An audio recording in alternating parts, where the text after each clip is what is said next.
Hello, I'm Bernard Hickey from interest.co.nz and welcome to another in our series of double shot interviews. This is where we buy a couple of cups of coffee, sit down with a minister or a chief executive or someone else who's got some interesting views on the economy, interest rates, house prices, wherever those things are going, and we grill them for about 10 minutes. And today we've got Gerry Brownlee, the Resources and Energy Minister. He's also the Minister for Economic Development. Gerry, welcome to interest.co.nz. Thanks, Bernard, and thanks for the very nice coffee. That's good. Last night the government announced plans to invest $40 million in the Venture Investment Fund. Why does the government need to put money into a venture capital fund? Well, it's an underwrite, and $160 million was put in by a little bit by us and some by the previous government to try and get a venture capital industry stabilised and in a position where it can grow in New Zealand. We do need that because access to capital is pretty important. If you get a business to a stage where it can do the sort of institutional placement, IPO type thing, that's fine, but it's a damn long, hard road to get to that. We have a lot of innovation in our universities and our polytechs, other institutions that look at that, the incubators around the place, where there are new opportunities arising. One of the problems that we would assess is that often these businesses will start, they'll struggle like crazy, they get to a point where they can get bigger, there's no money, so they get sold off overseas. There are any number of examples of that. But do we have the capital markets to take on those companies once they're to the stage where they could go to the capital markets? Well, I think what we're wanting to see is a retention of the intellectual property inside New Zealand, as opposed to just selling it away. And I think the other thing is that if you look at a company like Microsoft, or you gave the example of Google before, but Google's bigger, I think, but Microsoft, if we had one of those in New Zealand, if we could develop one of those, GDP would be 50% higher. Now, we're not going to do that. There are no silver bullets, but having more companies that are sort of heading towards the $100 million revenue mark, we think would be very, very useful for New Zealand. We think the capability exists there, and part of that will be how it's funded. So this is an underwrite of that $160 million. It means that VIF can contribute to funds up to $200 million. They can use the money that's coming back in off those funds to reinvest. So we think it's worth doing. It's a relatively small amount inside our whole economy. Now, on the mining issue, a few weeks ago the government decided not to mine inside the most valuable parts of the conservation estate. Can the government afford to do that and still be able to catch up to Australia? Well, we'd already decided that some time ago. The discussion that we had with New Zealanders was about a relatively small amount of land, 7,000 hectares.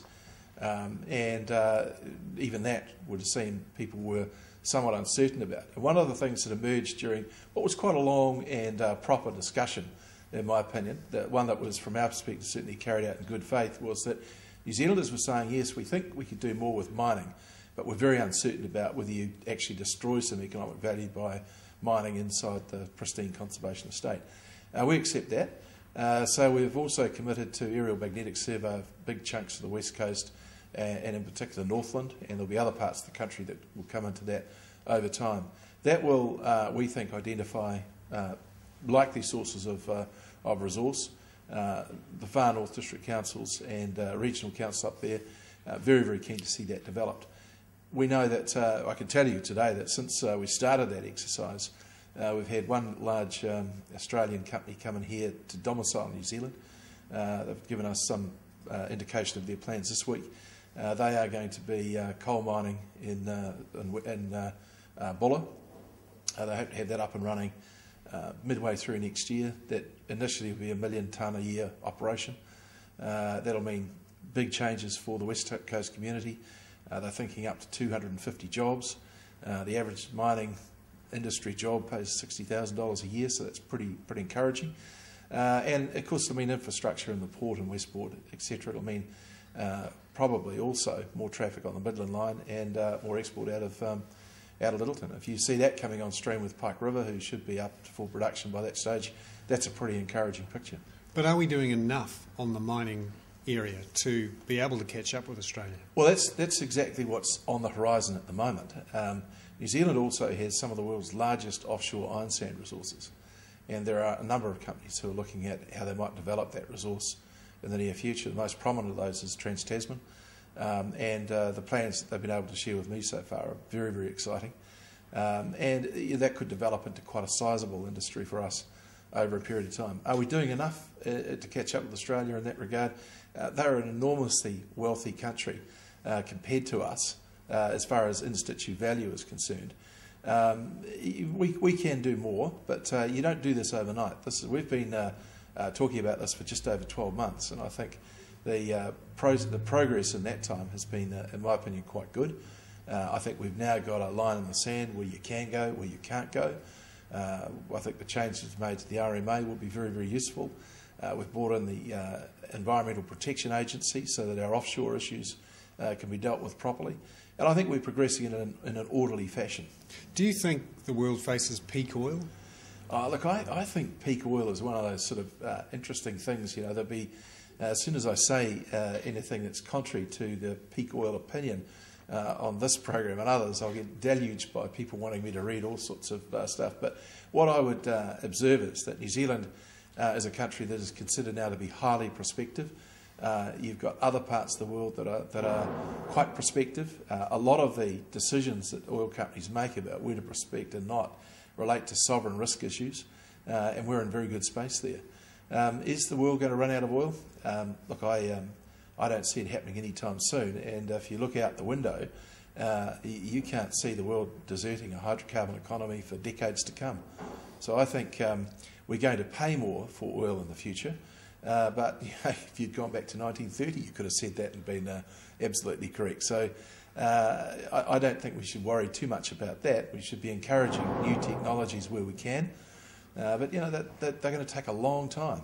If you look around this room, I mean, mining and oil, it's just we're full of it. Just looking at the area of oil prospecting, what's the situation at the moment offshore New Zealand? Well, offshore New Zealand, there's quite a bit of activity has been carried out this summer, and the results have been pretty mixed. But one of the interesting things is that every time one of those holes gets bored, there is a huge value to the New Zealand economy, just in the service side of that industry. We'd like to see the reserves increased, but so far that hasn't come about from this drilling program. There's been good activity onshore as well, so you're seeing gas reserves likely to be rounded up in the next short while. There's a lot of condensate comes out with gas. It'll take probably about 12 months to get the data completely accurate about what this drilling season has brought for New Zealand. But we are becoming progressively more self-sufficient in that regard. Should, though, we be more worried about extracting the stuff and then processing it here into something more high value, or should we just extract it and export it and go for as hard as we can there? Well, we're a net importer, so if we can reduce or do some sort of a trade-off between what we export and what we import, that would be a very positive step in the first place. So loosely speaking, we use about 150,000 barrels of oil a day, I think it is, oil equivalent, and we extract around about 100,000. So we've got a bit of a gap there that we can fill progressively over time. We have a refinery here, and that refinery is able to deal, I'm told, with a lower grade product than we actually can produce, that we do produce out of oil wells in New Zealand. So there is a higher export value than the import value on the raw material.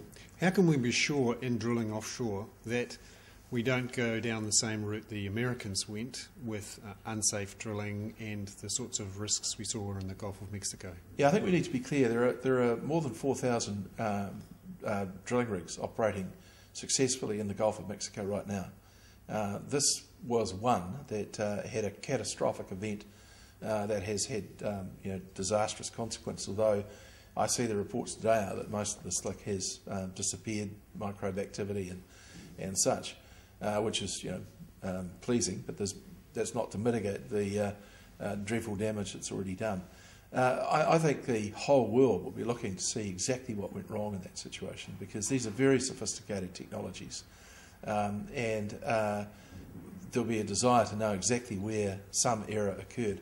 And there's all sorts of talk at the moment about procedural things that might not have been 100%, but I don't want to prejudice that. Certainly, we've had Maritime Safety Authority officials in the United States looking at what the situation was, and we'll keep up that dialogue so that our Environmental Protection Agency here knows the sort of requirements to put on drillers. Having said that, I think drillers themselves, if you look at the extraordinary liability that BP is now faced with, will themselves want to make sure that they don't see that happening again. Who's coming to drill for this oil and potentially extract it? Well, there's a range of companies that have got opportunities here in New Zealand. Origin Energy is one. They're partnered with Anadarko. You've got Exxon, who are going to make a decision relatively soon about what to do with a prospect down south.